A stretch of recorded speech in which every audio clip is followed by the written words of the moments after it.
요한복음 4장 20절로 24절 말씀까지입니다.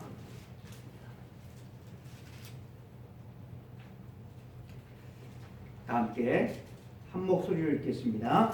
우리 조상들은 이 산에서 예배하였는데 당신들의 말은 예배할 곳이 예루살렘에 있다 하더이다. 예수께서 이르시되 연하여 내 말을 믿으라. 이 산에서도 말고 예루살렘에서도 말고 너희가 아버지께 예배할 때가 이르리라. 너희는 알지 못하는 것을 예배하고 우리는 아는 것을 예배하노니 이는 구원이 유대인에게서 남이라. 아버지께 참되게 예배하는 자들은 영과 진리로 예배할 때가 오나니 곧 이때라. 아버지께서는 자기에게 이렇게 예배하는 자들을 찾으시느니라. 하나님은 영이시니 예배하는 자가 영과 진리로 예배할지니라. 아멘. 이 말씀을 본문으로 해서 영과 진리로 예배라고 하는, 영과 진리로 드리는 예배라고 하는 제목으로 하나님께서 주시는 귀한 말씀을 통하여서 우리 모두에게 큰 은혜가 임하기를 바랍니다. 네.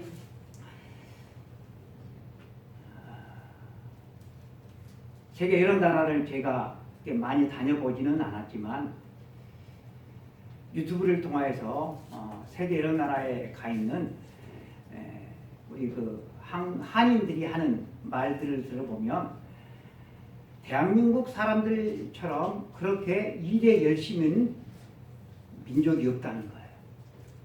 그래서 우리나라의 생각을 가지고 그 나라에 가서 사업을 해서 사람들을 채우게 보면 숨 넘어간다고 하더라.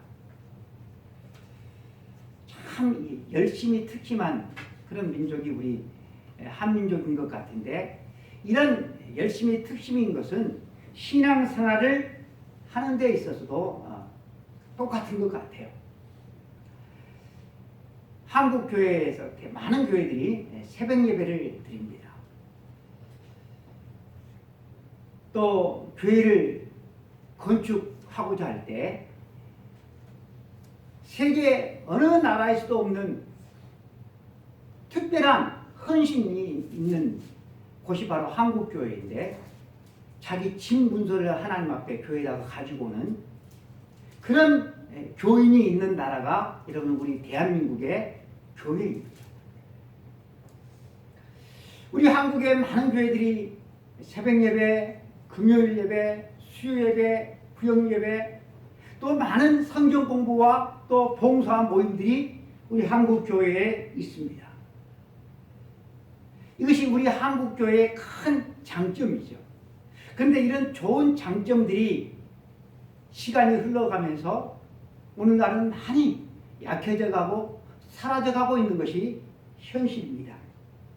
이런 좋은 장점들이 사라짐과 동시에 좋은 장점들도 함께 사라지죠. 그러면서 좋지 않는 결과들이 우리 한국 교회에 나타나고 있어요.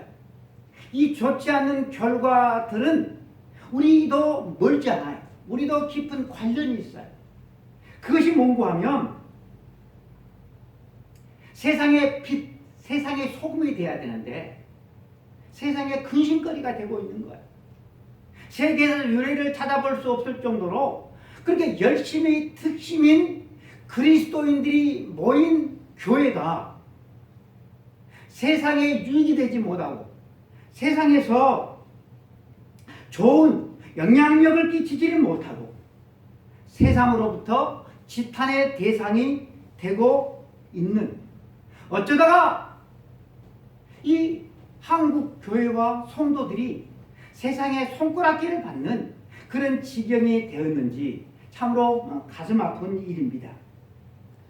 저는 교회를 다니는 우리 그리스도인들을 보면서 기독교 신앙의 기본이 다시 재정립되어야 할 그런 필요성을 많이 느끼고 있습니다.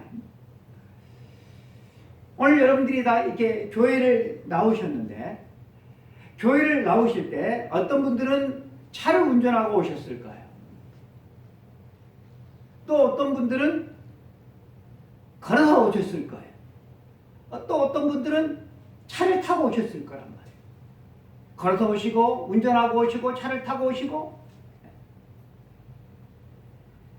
그런데 어떻게 여러분들이 내 집에서 어떻게 운전을 하고 왔는지, 또 어떻게 걸어왔는지. 만일에 오늘 우리 교회에 처음 오신 분이 없잖아. 근데 누구 소개를 받고 우리 교회에 오겠다고 연락이 왔어요.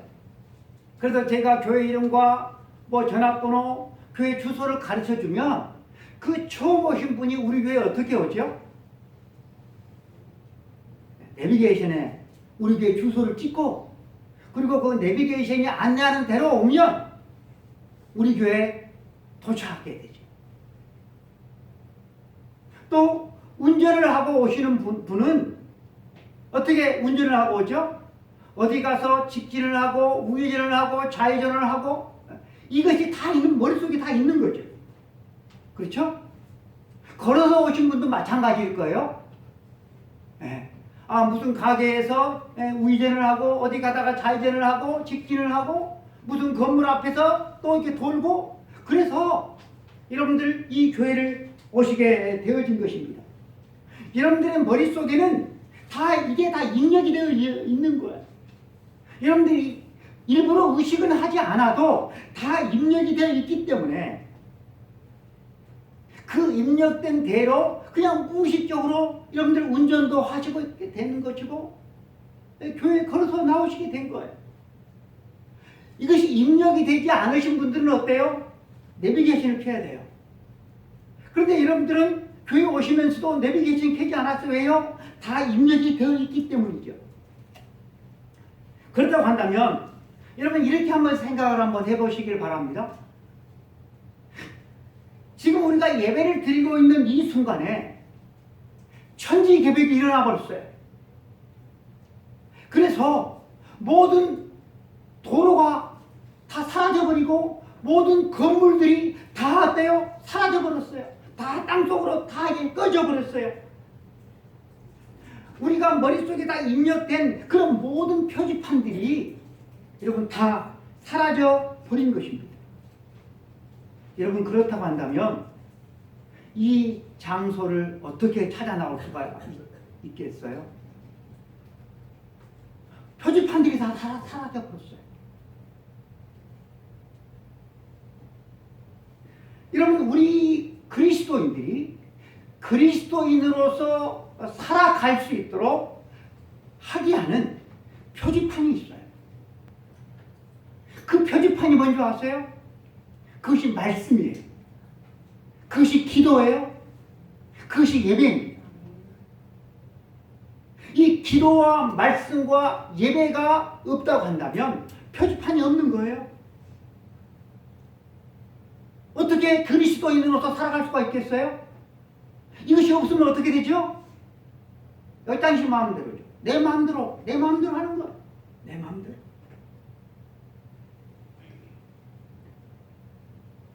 그렇다고 한다면 우리 한국의 그리스도인들이 세계에서 유래를 찾아볼 수 없을 정도로 열심히 특심인데, 그 사람들이 모인 교회가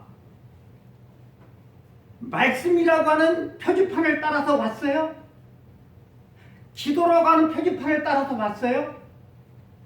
예배라고 하는 표지판을 따라서 왔는데 결과가 세상에 지탄이 되고 있다고 한다면 표지판이 잘못된 것이죠. 그 표지판을 따라서 왔는데 결과가 잘못됐어요. 그러면 그 표지판이 여러분 분명히 잘못되어진 것입니다. 잘못된 표지판을 보고서 빨리 가면 빨리 갈수록, 열심을 내면 열심을 낼수록 잘못된 목적지에 빨리 도착할 뿐이에요.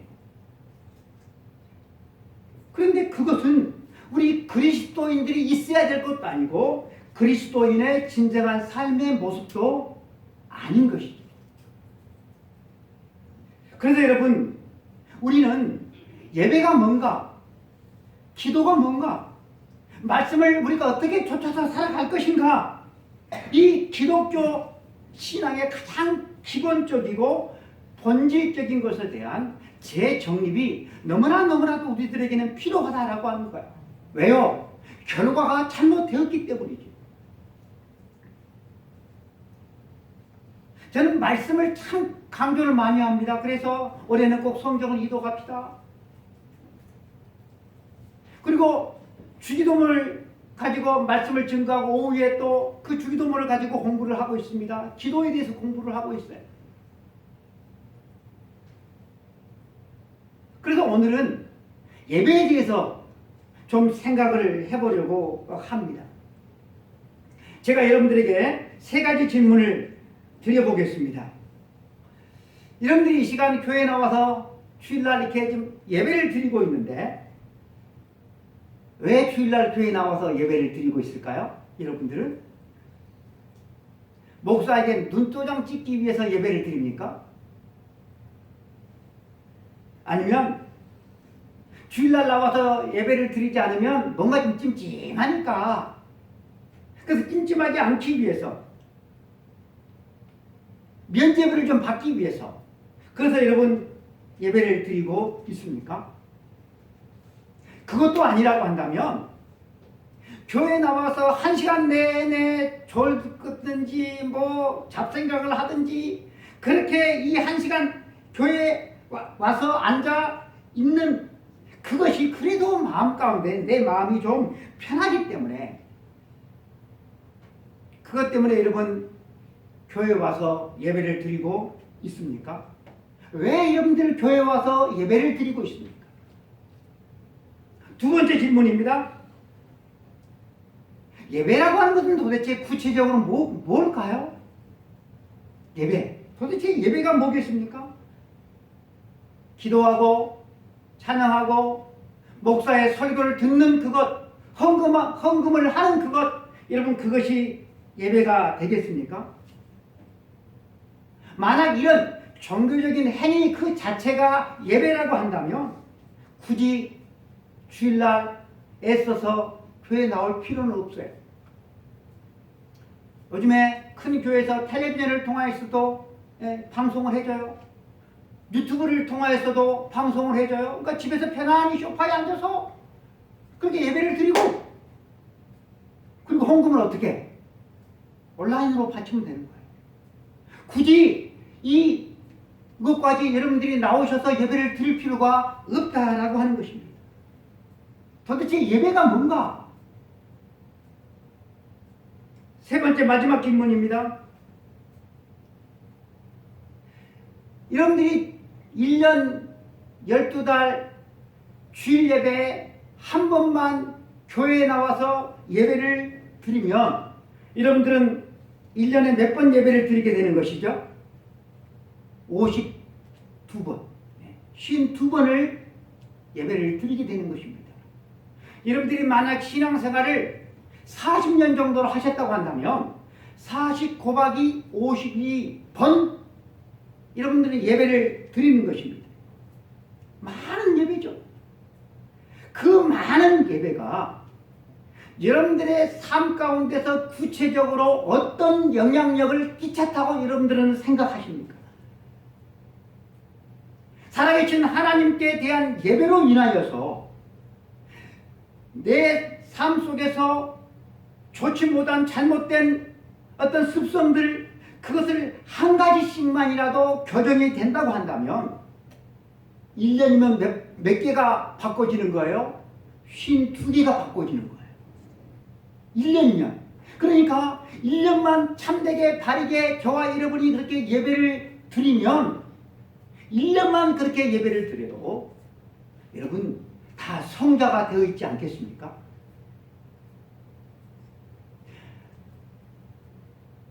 52번은 못해도 반띵 절반만큼이라도 예배를 드림으로 말미암아 내게 좋지 못한 것들이 교정이 된다고 한다면 절반 성자 정도는 여러분 우리들이 다달라 있지야 되지 않겠느냐라고 하는 것입니다. 평생 우리가 예배를 그렇게 드려왔는데 그 많은 예배가 도대체 나를 어떻게 변화시켰느냐라고 하는 거예요. 사마리아 땅 수가성에 한 여인이 살고 있었습니다. 그 여인은 무려 결혼을 5번이나 했습니다. 그리고 지금 어떤 남자에게 얹혀서 살고 있는데 내가 그 남자와 함께 살고 있다는 이 사실을 그 누구에게도 떳떳하게 말할 수가 없습니다. 요즘도 그러리라고 생각이 됩니다만 2000년 전 율법에 의해서 율법주의로 그렇게 철저하게 살았던 유대인들과 또 사마인들, 이 사람들은 더더욱 그랬을 것 같아요. 그들의 윤리와 그들의 도덕관념으로 따지자고 한다면 여러분, 이 사마리아 여자는 인간 이하, 완전 쓰레기 같은 인생을 산 여인입니다. 결혼을 5번이나 실패하고 지금도 어떤 남자와 살고 있는데 그 누구에게도 떳떳하게 공개하지 못한다고 한다면 그 여인의 인생은 참으로 기가 막힌 인생을 살아가고 있는 것입니다. 이 여인은 자기가 왜 이렇게 기가 막힌 웅덩이에 빠진 것 같은 그런 인생을 살고 있는지 자기가 생각해도 이해가 되지 않았어요. 그래서 그녀는 예배에 관심을 가지게 됐어요. 하나님께 앞에서 진지한 예배, 이 예배를 드리고 싶은 것입니다. 사랑하는 성도 여러분, 여러분들이 이 여인처럼 기가 막힌 웅덩이 같은 그런 곳에 지금 처해 있지는 않습니까? 그렇다고 한다면 지금이야말로 그 사람은 뭐가 회복되어야 되는가 하면 물질이 아니라 그 사람은 이 예배가 회복되어져야 한다라고 하는 거예요. 하나님께서 그 사람에게 예배가 회복되어질 수 있도록 하기 위해서 기가 막힌 웅덩이라고 하는 곳에 하나님께서 처하도록 그것을 허락하실 수가 있기 때문에 그래요. 그런 면에서 우리 그리스도인들에게는 모든 것이 합력하여서 선을 이룰 줄로 믿습니다. 이 기가 막힌 인생을 살아가는 이 사마리아 여인이 어느 날 우물가에서 예수님을 만나게 되었습니다. 예수님은 이 기가 막힌 인생을 살아간 이 사마리아 여인을 만나기 위해서 땡볕을 걸어서 사마리아까지 걸어오셨습니다. 그 여인은 자기가 만나고 있는 이분이 메시아인 줄을 몰랐습니다. 그녀가 아는 것은 그분의 옷차림을 딱 보니까 그분이 유대인이라는 것을 알았어요. 그래서 유대인처럼 보이는 예수님께 자기가 그동안 궁금했던 것을 물었습니다. 20절, 우리 조상들은 이 산에서 예배하였는데 당신들의 말은 예배할 곳이 예루살렘에 있다 하더이다. 솔로몬 왕이 죽고 그 아들 르호보암이 이스라엘의 왕이 되는데 이 르호보암 왕은 지혜롭지 못한 왕이었습니다. 그래서 르호보암 왕 때 하나였던 이스라엘이 남북으로 두 나라가 되어버리고 말아요. 나라가 그냥 반조각이 난 것입니다. 이는 르호보암 왕 한 사람의 잘못만이 아니라 그 아버지 솔로몬 왕의 잘못으로 하나님께서 이 나라를 두 쪽 내겠다고 하나님께서 말씀을 하셨어요. 그래서 열지파는 여로보암이라고 하는 사람에게 띄어서 북왕국을 이 여로보암 왕이 건설을 하게 되어집니다. 그러면 여러분, 예루살렘 성전은 어디가 있을까요? 북쪽에 있을까요? 남쪽에 있을까요? 남왕국에 있어요. 그래서 이 북왕국 사람들이 절기가 되면 또 매 안식일이 되면 어디를 갈까요? 예루살렘 성전에 가서 예배를 드리고 제사를 드리고 올라오는 거예요. 이것을 누가 보고 있어요? 북왕국의 여로보암 왕이 보고 있는 거예요. 마음이 좋았을까요? 불안했겠죠. 계속 왔다리 하다 보면 내 백성들이 저 남왕국에 눌러 앉아버릴 것 같았거든요. 그래서 여로보암 왕이 머리를 쓰죠. 남왕국과 북왕국의 경계 지점, 그러니까 북왕국으로서는 제일 남쪽 베델에다가 금송아지를 만들어서 제단 위에다가 올려요.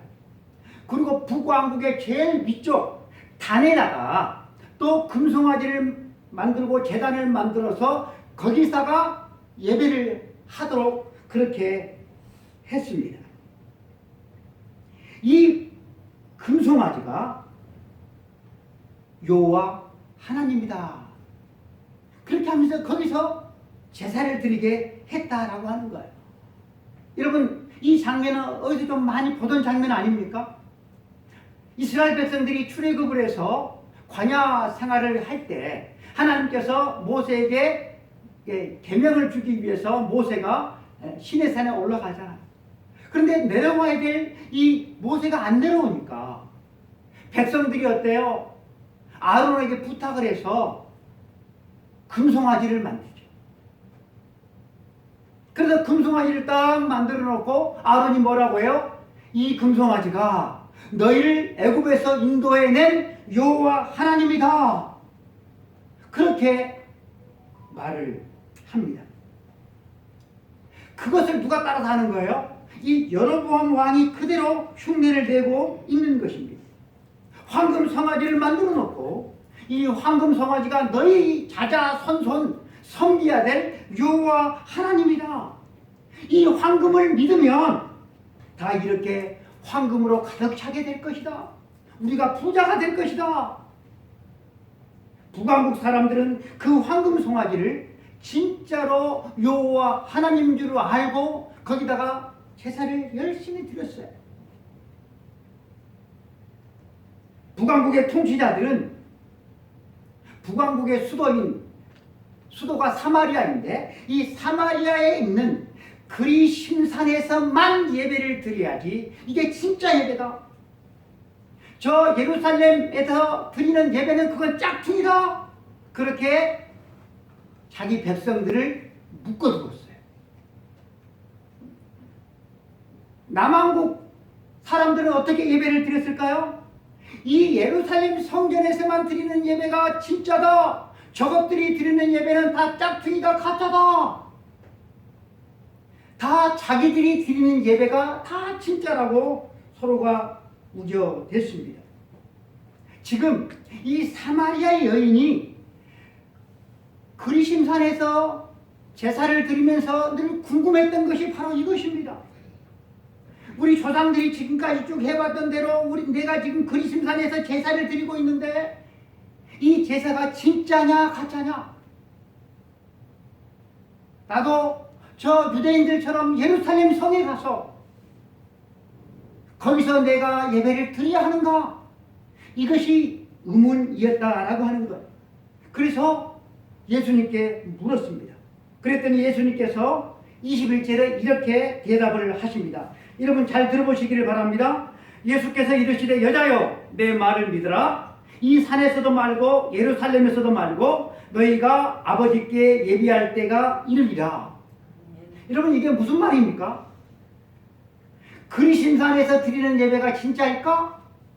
예루살렘에서 드리는 예배가 진짜일까? 그게 아니라고 예수님께서 말씀하시는 것이죠.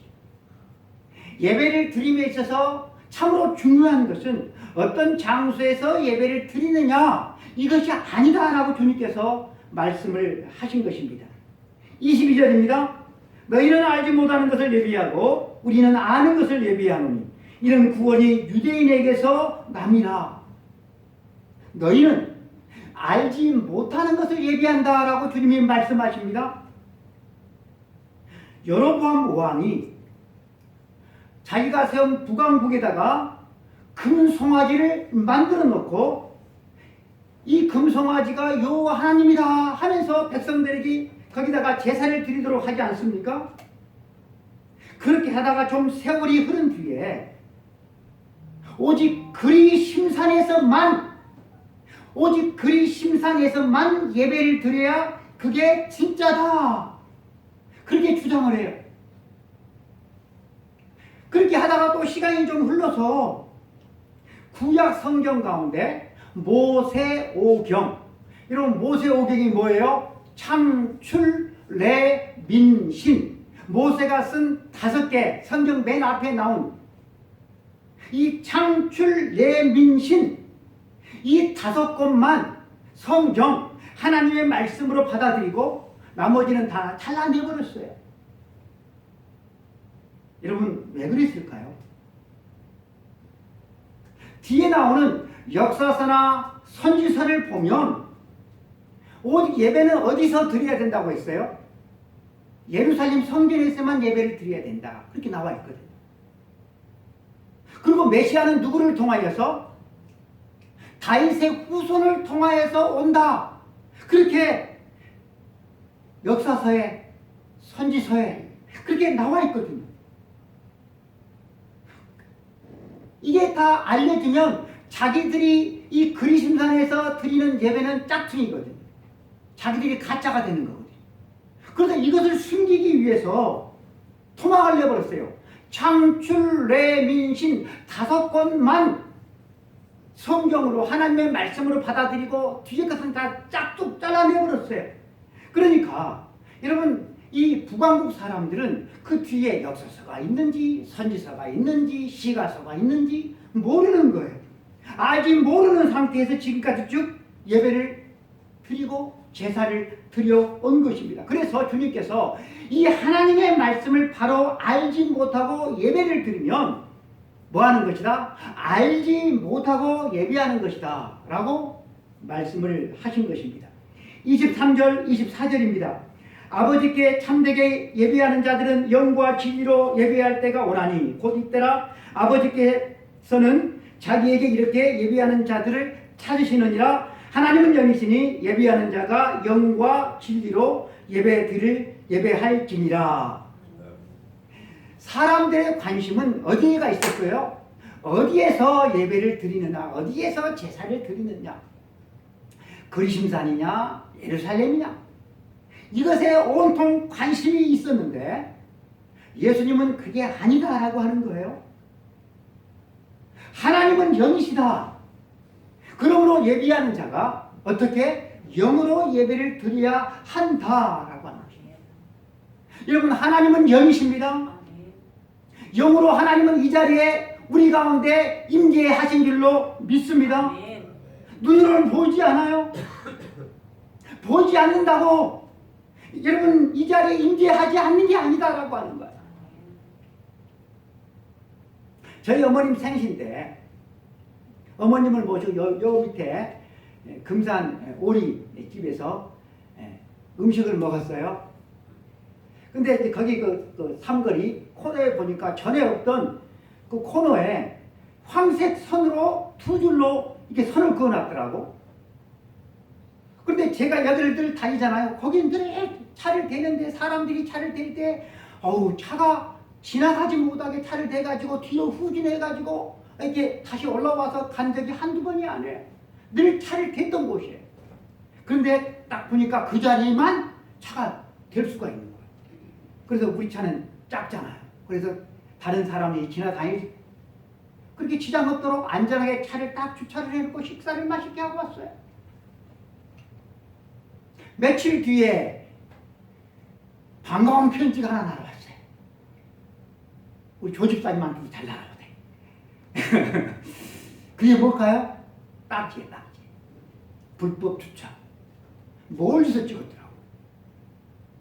도대체 어디서 찍혔는지를 모르겠어. 카메라가 나는 못 봤는데. 여러분 카메라가 거기 있다는 사실을 알았으면 제가 거기다 주차를 했겠습니까? 아무도 주차할 사람 없어요. 몰랐어요. 내가 모른다고 없는 게 아니잖아요. 우리가 모른다고 이 자리에 그러면 하나님께서 임재하지 않는 게 아니잖아요. 하나님이 임재하시다. 하나님은 영이시다라고 하는 거예요. 영이신 하나님께 온 마음을 다하여서 예배를 드려야 한다라고 하는 거예요. 어느 장소가 좋은지, 어느 교회가 큰지, 어느 교회 성도들이 많이 모이는지 이게 중요한 게 아니다라고 하는 거예요. 그런 걸 따지다 보면 누가 보이지를 않아요? 하나님이 보이지를 않아요. 그러니까 영이신 하나님께 영으로 예배를 드릴 수가 없다라고 하는 것입니다.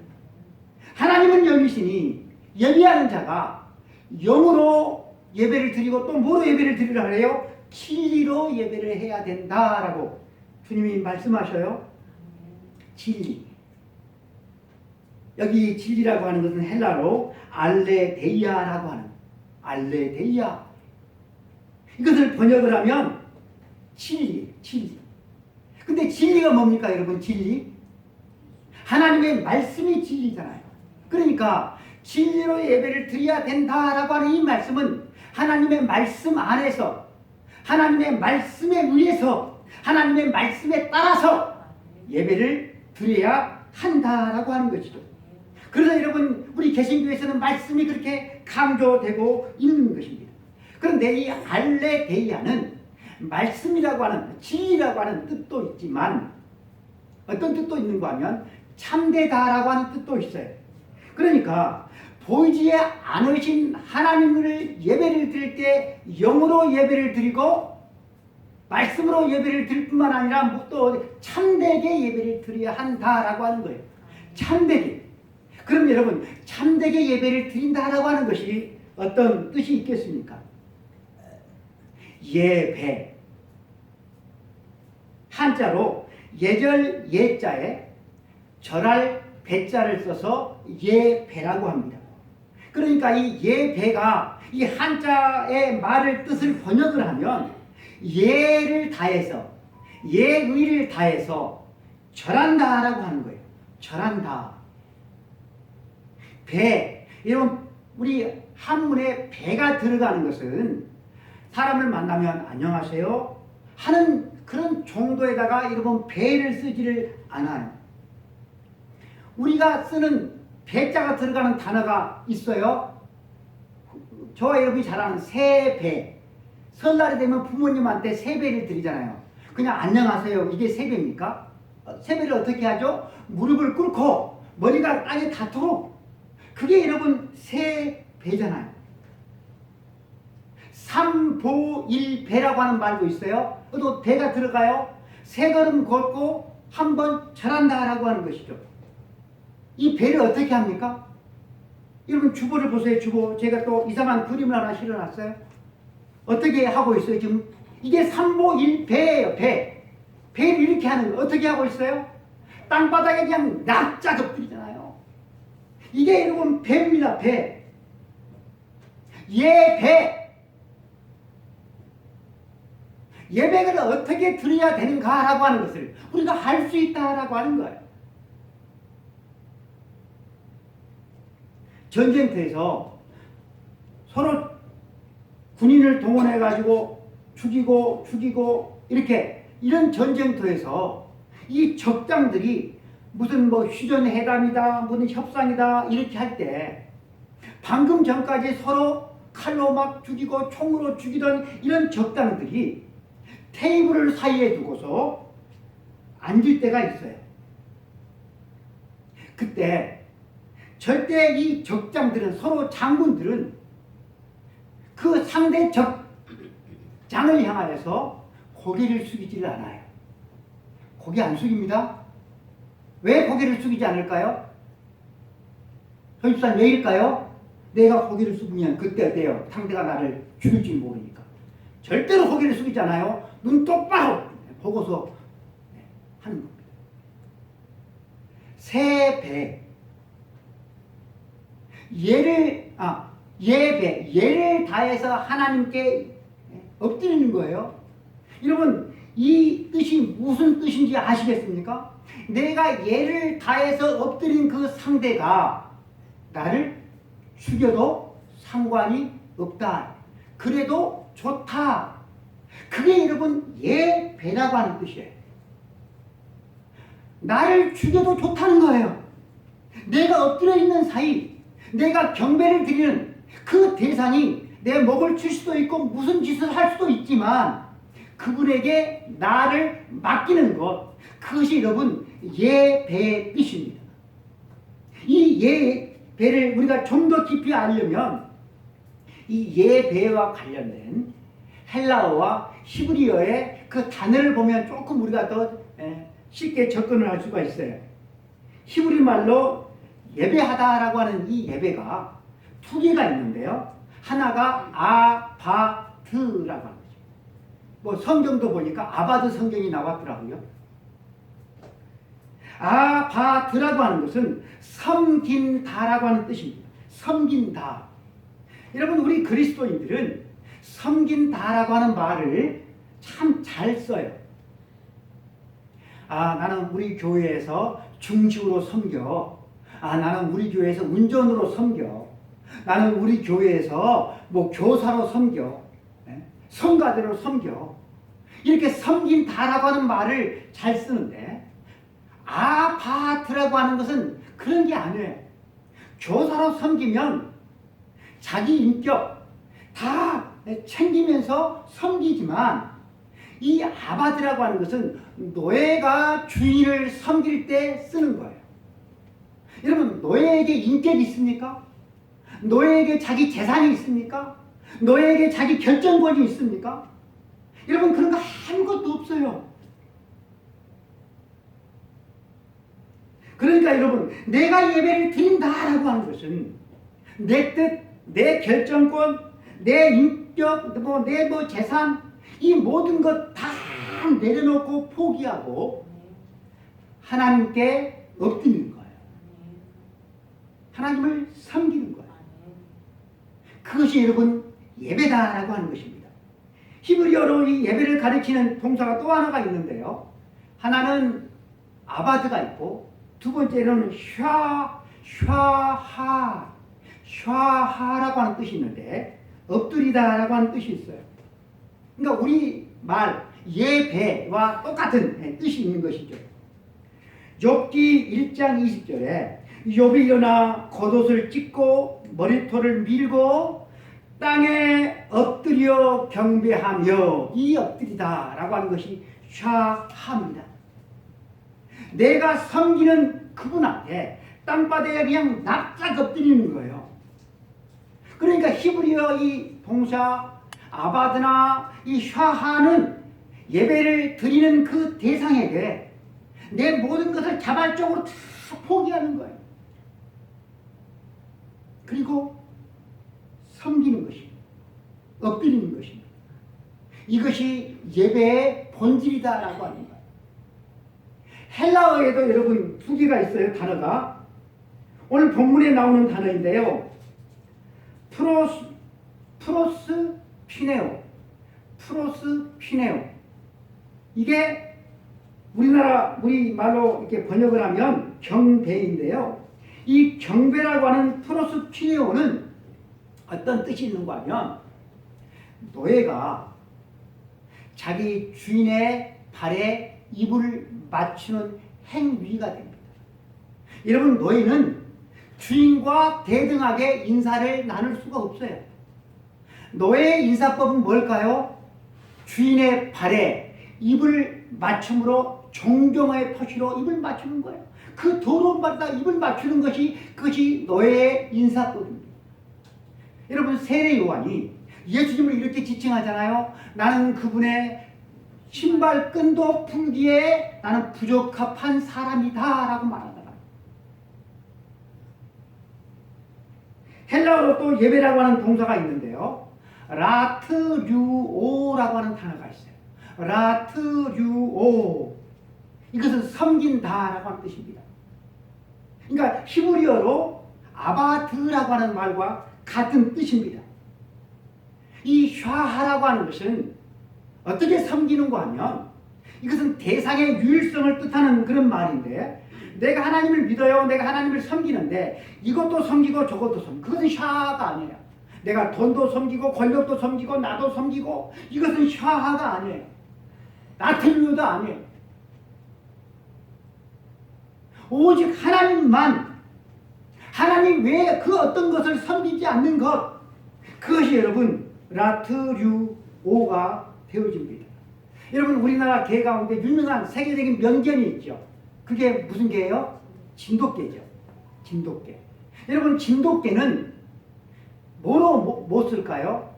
군견, 경비견, 경찰견 이런 걸로 못 쓴다는 거예요. 군견이나 경찰견으로는 주로 뭘 쓸까요? 주로 뭘 쓰죠? 독일산 셔퍼드를 쓴대요. 왜 우리나라 개지 진돗개가 세계적인 명견으로 이름이 다 있는데 왜 우리나라 이 진돗개는 군견이나 경찰견으로는 못 쓸까요? 왜 셰퍼드를 쓸까요? 외국산. 그 이유 여러분 아세요? 셰퍼드는 주인이 바뀌어도 상관없어요. 새로운 주인을 받아들여요. 근데요 진돗개는요 그걸 못하는 거예요. 한 번 주인은 영원한 죽을 때까지 주인인 거예요. 여러분 군견을 책임지는 그 병사가 이 개가 죽을 때까지 여러분 계속 그 주인이 아니잖아요. 1년이나 2년 뒤면 바뀌잖아요. 바뀌어. 새 주인으로 바뀌어. 그럼 새 주인의 말을 들어요 안 들어요? 안 들어. 여러분 우리 그리스도인은 아무나 잘해주면 냅죽 받아먹고 따라가는 그런 셰퍼드가 아니라고 하는 거예요. 찬송가 95장에 주 예수보다 더 귀한 것은 없네. 세상의 명예도, 세상의 이렇게 행복도, 세상의 즐거움도, 세상의 부귀도 다 줘도 이것과 바꿀 수가 없다. 그것이 여러분 우리 신자들의 예배의 모습이다라고 하는 것입니다. 말씀을 맺겠습니다. 여러분 예배를 어떻게 드려야 될까요? 여러분 예배가 뭘까요? 우리가 헬라어, 우리가 히브리어 그거 하나도 몰라도 돼요. 그러나 예배의 근본적인 의미를 여러분 우리가 알아야 돼요.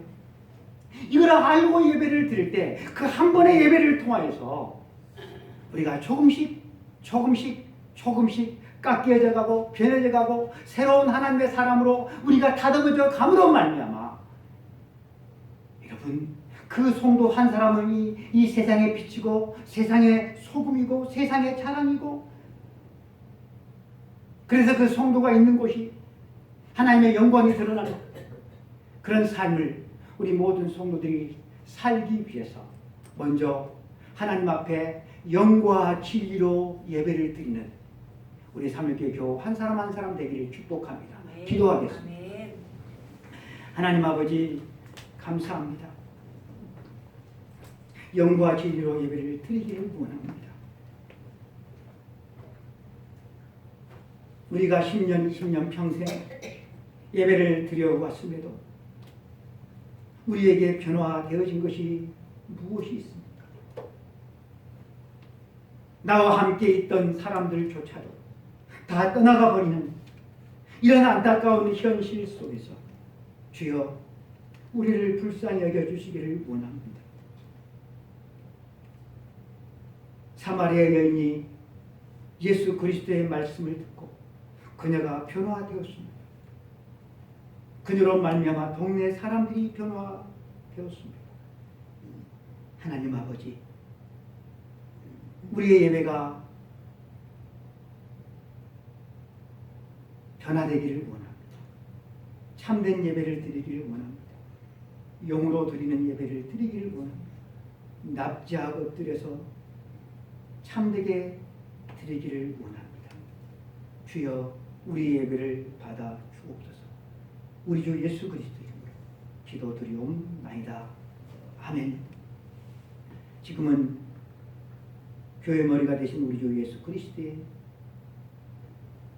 은혜와 하나님 아버지의 크고신 사랑하심과 교회를 교회되게 예배를 예배되게 성도를 성도되게 하는 성령 하나님의 놀라운 역사가 이 자리에 예배를 통해서 참으로 세상이, 가정이, 직장이, 동네가 조금씩 변화되어지기를 간구하는 우리 모든 성도들 머리 위에 이제부터 영원까지 함께 있을지어다. 아멘.